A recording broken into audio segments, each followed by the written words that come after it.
बिस्मिल्लाहिर्रहमानिर्रहीम। Welcome students, उम्मीद करता हूँ आप सब खैरियत से होंगे। बच्चों, आज हम चैप्टर 2 फोर्स एंड मोशन के 12th लेक्चर के अंदर topic 2.9 elastic collision in two dimension को समझेंगे। ये टॉपिक हमारी टेक्स्ट बुक 41 और 42 पेज पर मौजूद है और बेटा इसकी दो सब हेडिंग्स हैं। इस पूरे टॉपिक को आज के इस लेक्चर में कवर करेंगे और ये एक इम्पोर्टेंट लॉन्ग क्वेश्चन है। तो बेटा ये जो आज मैं आपको समझाऊंगा, यहीं से आप याद करके बेटा पेपर में लिख सकते हैं। इलास्टिक कोलिजन टू डायमेंशन के अंदर सबसे पहले आपको इलास्टिक कोलिजन के बारे में पता होना चाहिए कि इलास्टिक कोलिजन होता क्या है। इलास्टिक कोलिजन ऐसा टकराव बेटा जिसके अंदर टोटल काइनेटिक एनर्जी और टोटल मोमेंटम कंजर्व रहता है। मतलब टकराने से पहले का टोटल काइनेटिक एनर्जी और टकराने के बाद की टोटल काइनेटिक एनर्जी हमेशा सेम रहेगी। इसी तरह टकराने से पहले का टोटल मोमेंटम टकराने के बाद के टोटल मोमेंटम के इक्वल आएगा। इसको हम इलास्टिक कोलिजन का नाम देते हैं। और टू डायमेंशन का क्या मतलब है? टू डायमेंशन का मतलब है टकराने के बाद ऑब्जेक्ट डिफरेंट डायरेक्शंस में मूव करें। जैसे कि वन डायमेंशन में हमने बात की थी कि टकराने के बाद ऑब्जेक्ट स्ट्रेट लाइन में मूव करता है, एक एक्सिस में मूव करता है, उसमें हम एक एक्सिस को ही डिस्कस करते थे। लेकिन टकराने के बाद अगर ऑब्जेक्ट दो डायरेक्शंस में मूव करे तो बेटा हम उसे टू डायमेंशन का नाम देते हैं। टू डायमेंशन क्यों कहते हैं? जब ऑब्जेक्ट डिफरेंट डायरेक्शंस में मूव करता है बेटा तो उसके दो कंपोनेंट बनते हैं।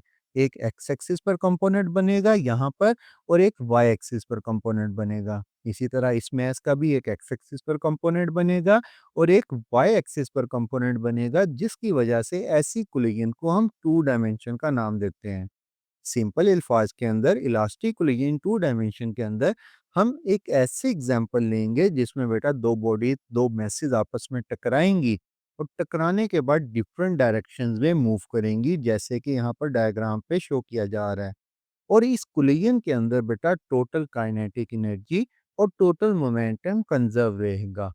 डिफाइन कैसे करेंगे इसे? An elastic collision in two dimensions is a type of collision in which two bodies collide and then move away at different angle instead of along the same straight line. In this collision, both total linear momentum and the total kinetic energy of the system remain conserved.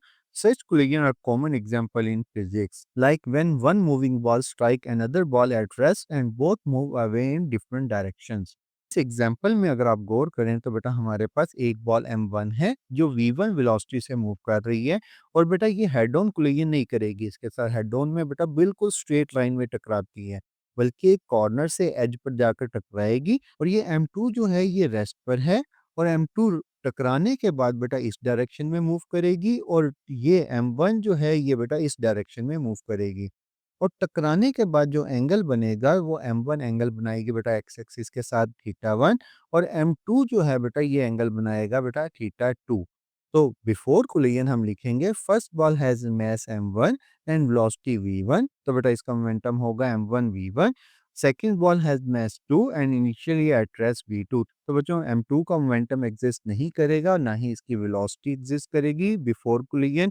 After collision projectile move at angle theta 1 with speed v1f। Projectile हम कह रहे हैं m1 को क्योंकि इसने आके collide किया m2 के साथ, तो हम कहेंगे बेटा इसकी जो वेलोसिटी है वो v1f पे f। इसी तरह बेटा target move at angle theta 2 with speed v2f, मतलब टारगेट m2 था इसका, तो बेटा ये जो है इस वेलोसिटी से मूव करेगा और ये एंगल बनाएगा थीटा 2।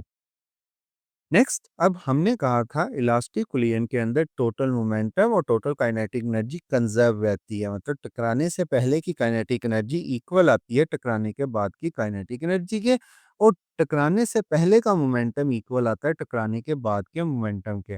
लेकिन यहाँ पर एक मसला है। मसला ये है बेटा हमारे पास कि टकराने के बाद ये डिफरेंट डायरेक्शंस में मूव किया, तो बेटा हम इसके दो दो कंपोनेंट्स बना लेंगे, एक्स एक्सिस का कंपोनेंट और वाई एक्सिस का कंपोनेंट। इसी तरह बच्चों हम कहेंगे कि टकराने के बाद का मोमेंटम इक्वल आएगा टकराने से पहले के मोमेंटम के, लेकिन एक्स एक्सिस का मोमेंटम एक्स एक्सिस के इक्वल करेंगे और वाई एक्सिस का मोमेंटम वाई एक्सिस के इक्वल करेंगे। Momentum conservation along X axis. अब हम एक्स एक्सिस की बात करेंगे। बिफोर कोलिजन जो है बेटा m1 जो है वो एक्स एक्सिस पे मूव कर रहा है, तो हम कहेंगे m1 v1 जो मोमेंटम है ये अलोंग एक्स एक्सिस है, तो only m1 has momentum m1 v1। M2 rest पर था तो बेटा इसका मोमेंटम एग्जिस्ट नहीं करेगा, M2 is at rest. After collision जो है बेटा M1 जो है नीचे की तरफ मूव किया इधर, और M2 जो है इधर मूव किया, तो हम दोनों के कंपोनेंट बनाएंगे। M1 का जो कंपोनेंट बनेगा एक्स एक्सिस के ऊपर, वो एक्स एक्सिस पे यहाँ पर बनेगा और वाई एक्सिस पर यहाँ पर बनेगा। तो M1 का जो कंपोनेंट एक्स एक्सिस पर, उसको हम कहेंगे M1 V1 cos थीटा 1। ये जो F जो है फाइनल वेलोसिटी को शो कर रहा है, छोटा करके आपने इसके साथ लिखना है M1 V1 cos थीटा 1। इसका कंपोनेंट आ गया एक्स एक्सिस पर। उसी तरह M2 का कंपोनेंट आएगा एक्स एक्सिस के ऊपर यहाँ पर, और इसका Y कंपोनेंट होगा ये। तो बेटा एक्स एक्सिस का कंपोनेंट को हम लिखेंगे M2 V2 cos थीटा 2, क्योंकि मोमेंटम का फार्मूला था mv, और एक्स एक्सिस के कंपोनेंट को शो करने के लिए हम हमेशा cos थीटा को यूज करते हैं। तो बेटा total momentum along X axis जो होगा बेटा, वो इनिशियल था M1 V1, या इसको हम लिख सकते हैं M1 V, क्योंकि सिर्फ अकेला था तो हम लिख सकते हैं एक्स एक्सिस में M1 V is equal to, इन दोनों कंपोनेंट्स को ऐड करेंगे M1 V1 cos theta 1 plus M2 V2 cos theta 2। ये आ गया बेटा total momentum along X axis.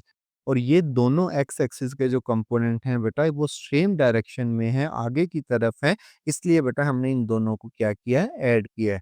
इसी तरह बेटा हमारे पास momentum conservation along Y axis. Y axis में इनिशियली कोई मोमेंटम एग्जिस्ट नहीं करता था, तो इनिशियली वाई एक्सिस के अंदर मोमेंटम जीरो होगा।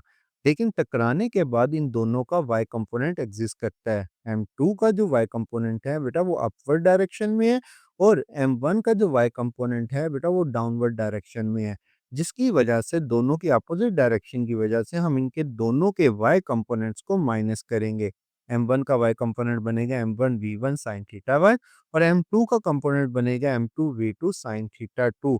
दोनों अपोजिट डायरेक्शन में, ये अपवर्ड डायरेक्शन में और ये डाउनवर्ड डायरेक्शन में है, जिसकी वजह से हम इन दोनों को जब सब्ट्रैक्ट करेंगे तो बेटा आंसर आएगा जीरो, क्योंकि एक दूसरे को ये कैंसिल कर देंगे।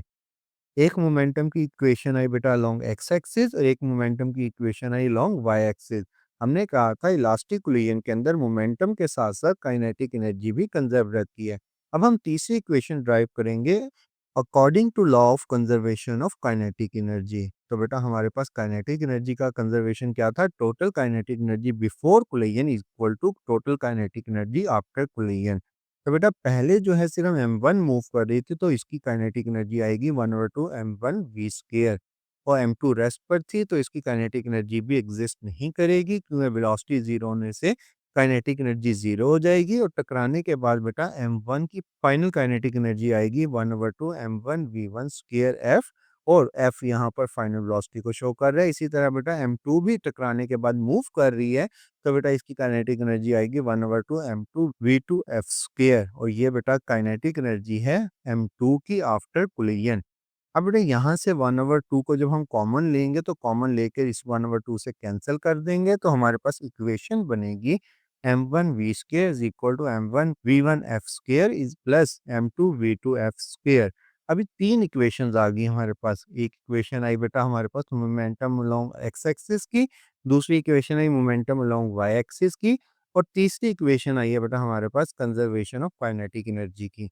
इन तीनों इक्वेशंस के अंदर बेटा चार चीजें जो हैं वो अननोन है। कौन कौन सी अननोन है?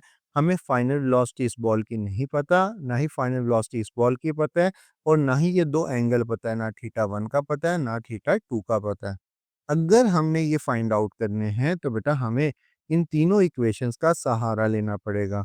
इक्वेशन 1 का, इक्वेशन 2 का, और इक्वेशन 3 का।